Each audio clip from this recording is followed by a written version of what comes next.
Bonjour à tous, je suis Romain Proust, professeur d'EPS à la cité scolaire Jean Moulin de Montmorillon et c'est moi qui vais animer le cours sur les usages du numérique, intérêts et limites, donc qui est l'axe 4 du programme d'Écrit 2 de cette année. Pour qu'on puisse travailler ensemble, je vous propose de cette période là, qui va aller des vacances de la Toussaint jusqu'à notre cours qui aura lieu donc sur les 15 derniers jours de la période du mois de décembre, avant les vacances de Noël. Donc afin d'être efficace, c'est une période où vous êtes généralement fatigué, moi aussi par ailleurs, donc qu'on puisse anticiper un petit peu ça pour commencer à construire des connaissances et pouvoir être rapidement dans l'écrit.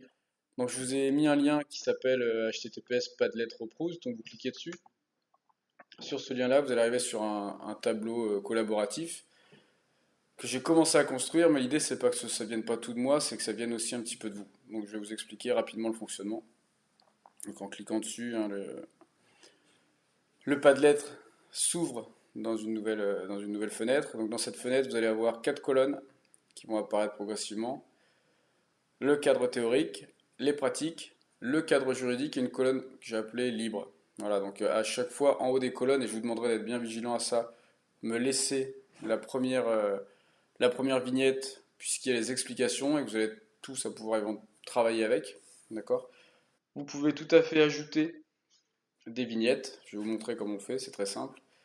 Et, euh, et après, l'idée, eh ben, c'est de faire une espèce de veille numérique sur les connaissances théoriques dans un premier temps, sur les pratiques. Alors là, vous allez voir, il se passe énormément de choses dans la profession de ce côté-là.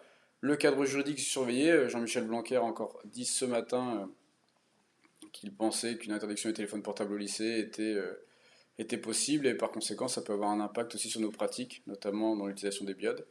Et enfin, une colonne un peu libre où on peut trouver des choses dans le numérique qui ne sont pas forcément classables. Vous verrez, j'ai mis des exemples. Et ça, ce sera à vous de l'abonder, parce que ça nous permet, nous, après, d'avoir un regard critique, bienveillant, mais critique quand même, de ce qui se fait dans le positif, dans le moins positif, je dirais. Donc la première colonne, celle qui va nous intéresser directement, celle qui se trouve tout à gauche, donc le cadre théorique. Donc je vous ai mis les conférences qui ont eu lieu, donc c'est assez récent, hein, c'est 2018, Salon du numérique, les modalités de suivi de l'enseignant. Donc là, vous pouvez cliquer un petit peu, aller voir ce qui se passe là-dedans, c'est très intéressant. Les différents modèles théoriques, modèle SAMR, modèle ASPID, voilà.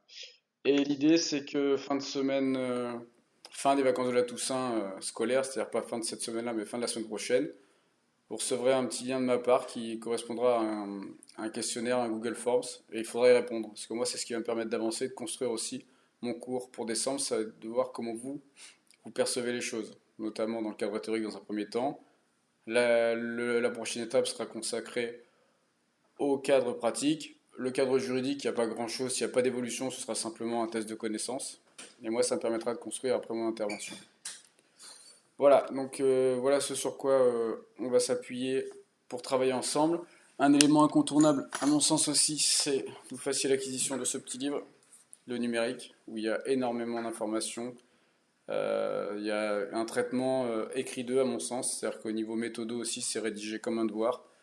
Donc c'est l'outil indispensable pour venir compléter le cours. Moi, très modestement, je ne ferai pas mieux que ça. Mais par contre, je vais pouvoir le faire vivre avec vous et à la condition que vous soyez actif et qu'on ne soit pas sur un CM transmissif. Non, l'idée c'est que vous soyez actif et qu'on puisse ensemble construire le cours qui vous correspond et qu'on soit très vite dans la rédaction de blocs argumentaires, rédaction d'introduction, rédaction d'exemples, etc. Pour que ça puisse être tout de suite dans un mode argumentatif. Voilà, je vous remercie de votre attention et je vous dis à très bientôt. N'hésitez pas à me contacter si besoin par l'adresse mail par laquelle je vous ai contacté. Et on se dit par échange numérique très vite et de visu, on se verra fin décembre. Allez, bonne fin de journée.